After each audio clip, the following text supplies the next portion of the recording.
Snow-dusted mountains and glistening glaciers. Rocky gorges and stunning ski slopes. This is train travel at its peak.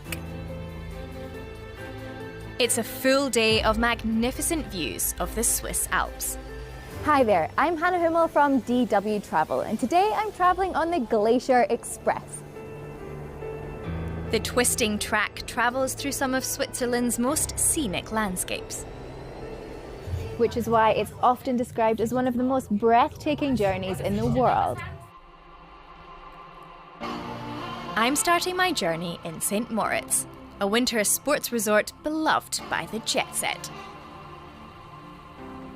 It's early, the sun is just rising, and it's minus 10 degrees Celsius.